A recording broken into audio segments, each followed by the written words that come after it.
Have you ever sat down to watch a movie, a full 2-hour movie, and found yourself reaching for your phone before the opening scene even finished? Not because the movie was boring, not because you didn't want to watch it, but because some part of your brain just couldn't settle into anything that didn't update every few seconds. If that's ever happened to you, and if it's happening more and more often, you're not lazy and you're not broken.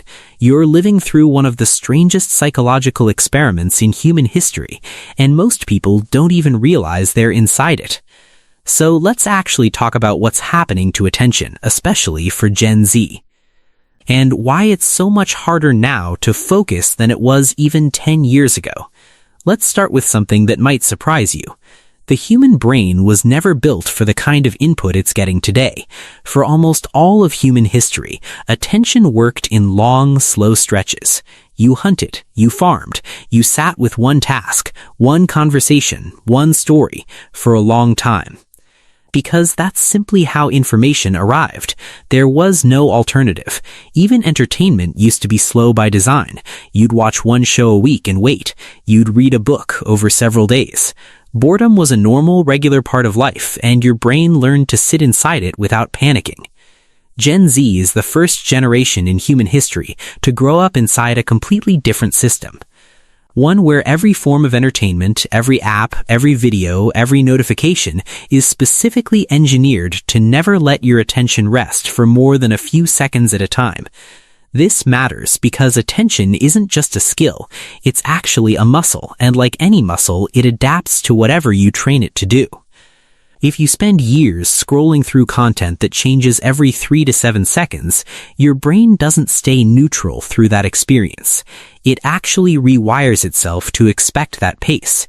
It starts treating anything slower than that as a problem to escape from, rather than something to settle into. So when you sit down to read a book, or watch a full lecture, or even have a slow, meaningful conversation, you're not just bored. You're asking a brain that has been trained for constant novelty to suddenly function in an environment with none of it, and that mismatch feels almost physically uncomfortable. Let's get specific about what's actually happening at the technical level, because understanding the mechanism here changes how you think about this whole thing. Every time you get a notification, a like, a new video, a funny comment, your brain releases a small hit of dopamine, the chemical tied to anticipation and reward. The key word there is anticipation. Dopamine doesn't just respond to good things happening, it responds to the possibility that something good might happen next. That's exactly why short-form content is so hard to look away from. Every single swipe carries the possibility of something amazing on the other side of it, and your brain, completely unconsciously, chases that possibility over and over again, sometimes for hours without you even noticing the time passing. Now here's where it gets even more interesting and a little bit concerning. When your brain gets used to receiving those small, frequent dopamine hits constantly, it actually becomes less responsive to slower, steadier rewards. This is sometimes called dopamine tolerance, similar in some ways to how tolerance works with other rewarding substances. A slow walk outside, a deep conversation, a long book, these things release reward chemicals too, but much more gradually. If your brain has been calibrated to expect rapid hits, these slower rewards can start to feel almost invisible by comparison. Not because they stopped being valuable, but because your brain's baseline for what counts as interesting has been quietly pushed higher and higher.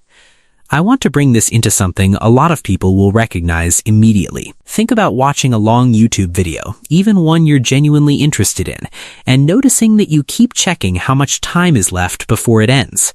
Or picture having dinner with someone, a real conversation, no phones supposedly involved, but you can feel a small, persistent pull, almost like an itch to check your phone anyway, even though nothing important is waiting for you there. That itch isn't really about missing something important. It's your brain, trained by years of rapid input, expressing genuine discomfort at the pace of the present moment.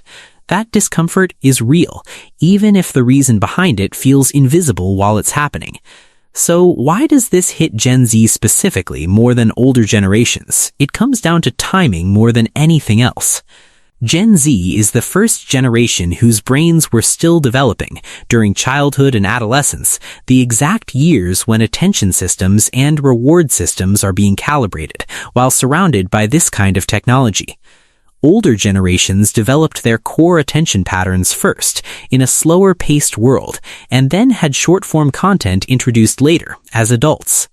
That's a meaningful difference. It's a lot like the difference between someone learning a second language as a child versus as an adult.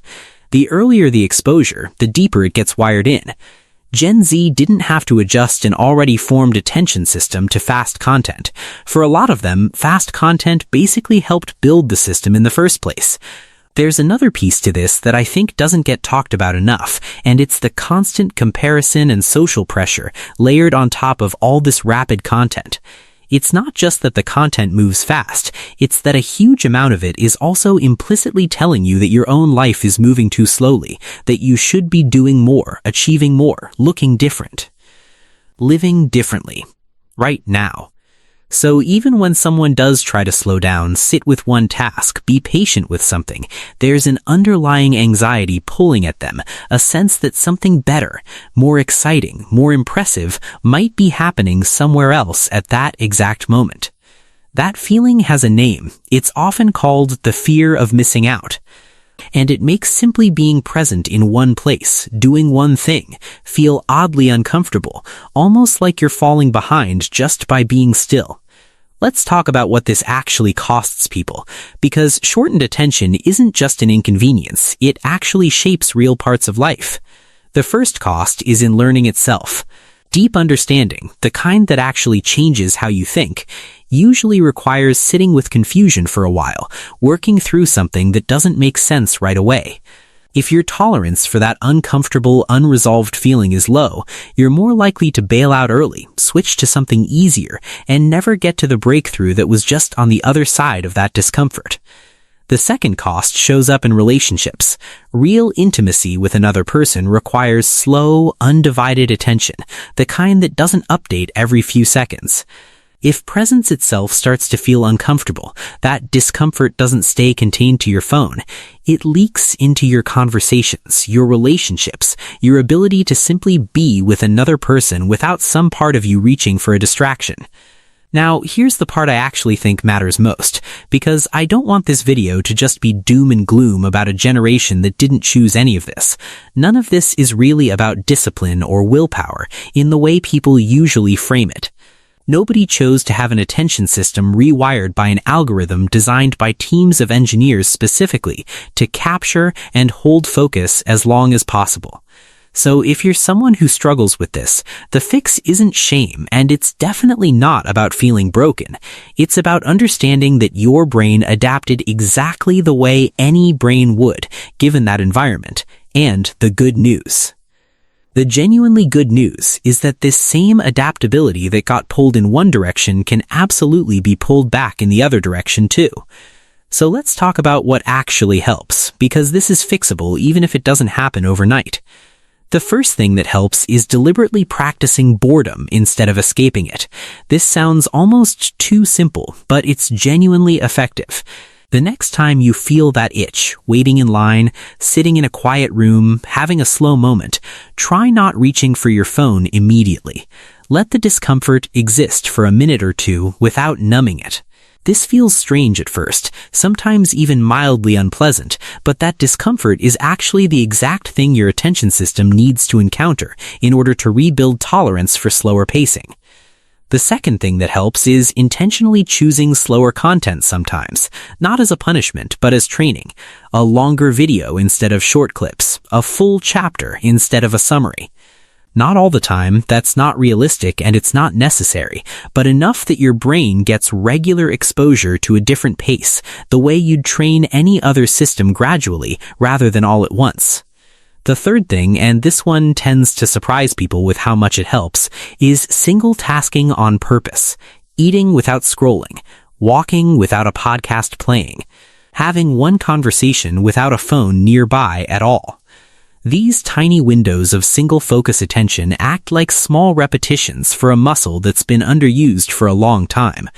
They won't fix everything in one sitting, but consistency here compounds in a way that's genuinely noticeable within just a few weeks. I want to leave you with this.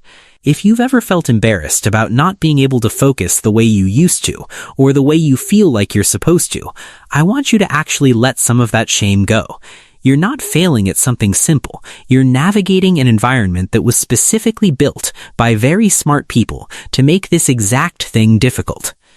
Understanding that doesn't excuse never trying to change it, but it does mean you can approach the change with patience instead of self-punishment, the same way you'd patiently rebuild any other skill that atrophied from disuse. If this video helped explain something you've been feeling but couldn't quite name, let me know in the comments. I read every single one. And if you want more videos exploring the psychology behind the patterns shaping this generation, make sure you're subscribed, because there's a lot more of this coming.